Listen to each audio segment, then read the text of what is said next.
ఇది ముఖ్యమంత్రి గారు ఉండే లేదు 4 నెలలనే ముఖ్యమంత్రి కూడా ఉంటాడు. నా ఇంటి నుంచి కనీసం ఆయనకు ఒక 200 మీటర్స్ కూడా ఉంటుందో ఉండదో. ఆయన ఇంటికి మా ఇంటికి మధ్యలో రోడ్డు ఒకటి అడ్డం, అవతల ఆయన ఉంటాడు, ఇవతల నేను ఉంటా. ఆ కార్నర్ ఆయన, ఈ కార్నర్ నేను మా రోడ్లో. ఎందుకంటే ఇది భయం, ఎక్కడ భయం అంటే ఇప్పుడు సరే దొంగ అనేటోడు వచ్చిండు దొంగతనం చేసుకోపోయిండు అంటే అది వేరే విషయం. దొంగతనానికి వచ్చినోడు దొంగతనం చేసిపోయాడు. కానీ ఇక్కడ పాపరు మా మనమరాలు రూమ్లోకి పోయిండు. ఒకవేళ నిజంగా ఆ టైంలో ఆమెకు మెలకు వచ్చింది అనుకోండి, శబ్దమో యుద్ధంకు మెలకు వచ్చి ఏదైనా అరిచింది అనుకోండి, నోరు మూసారా చంపొచ్చు, లేకుంటే ఏమన్నా ఆయుధాలు కత్తి గిత్తు ఉంటే పడవచ్చు. తెలియదు, మన దగ్గర ఏముందో మనకు తెలియదు కదా. ఇది చాలా అంత అది తలుచుకుంటే భయం అవుతుంది. దొంగ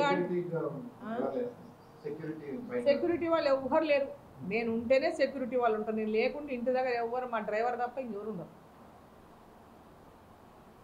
నేను చాలాసార్లు కూడా నేను ఇంటి దగ్గర సెక్యూరిటీ కోసం కూడా అడిగినాను. ఎందుకంటే నేను ఎక్కువ బయట ట్రావెల్ చేస్తుంటాను. హస్బెండ్ కూడా నేను సెక్యూరిటీ అడిగిన. వాస్తవంగా నరసింహారెడ్డి గారికి కూడా ఎక్స్ఎమ్మెల్యే, వారికి సెక్యూరిటీ ఇవ్వాలి. ఎక్కడంటే వారు కూడా తిరుగుతూనే ఉంటారు కాన్స్టిట్యున్సీలలో. మా ఫ్యామిలీకి ఉన్నటువంటి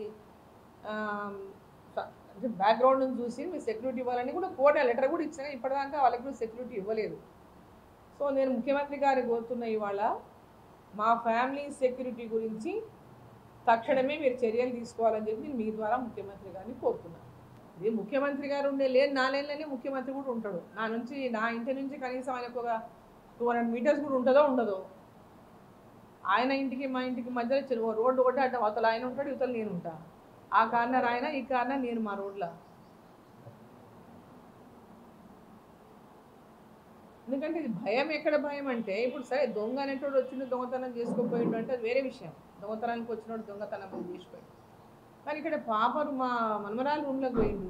ఒకవేళ నిజంగా ఆ టైంలో ఆమెకు మెలకు వచ్చింది అనుకోండి, శబ్దమో యుద్ధంకు మెలకు వచ్చి ఏదైనా అరిచింది అనుకోండి, నోరు మూసారా చంపొచ్చు, లేకుంటే ఏమన్నా ఆయుధాలు కత్తి గిత్తు ఉంటే పడవచ్చు. తెలియదు, మన దగ్గర ఏముందో మనకు తెలియదు కదా.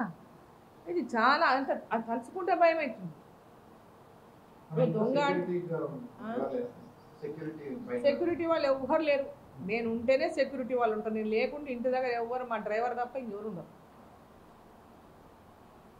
నేను చాలాసార్లు కూడా నేను ఇంటి దగ్గర సెక్యూరిటీ కోసం కూడా అడిగినాను. ఎందుకంటే నేను ఎక్కువ బయట ట్రావెల్ చేస్తుంటాను. హస్బెండ్ కూడా నేను సెక్యూరిటీ అడిగిన. వాస్తవంగా నరసింహారెడ్డి గారికి కూడా ఎక్స్ఎమ్మెల్యే, వారికి సెక్యూరిటీ ఇవ్వాలి.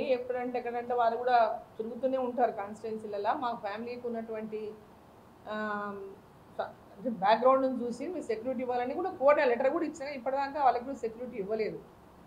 సో నేను ముఖ్యమంత్రి గారికి కోరుతున్న ఇవాళ మా ఫ్యామిలీ సెక్యూరిటీ గురించి తక్షణమే మీరు చర్యలు తీసుకోవాలని చెప్పి నేను మీ ద్వారా ముఖ్యమంత్రి గారిని కోరుతున్నాను.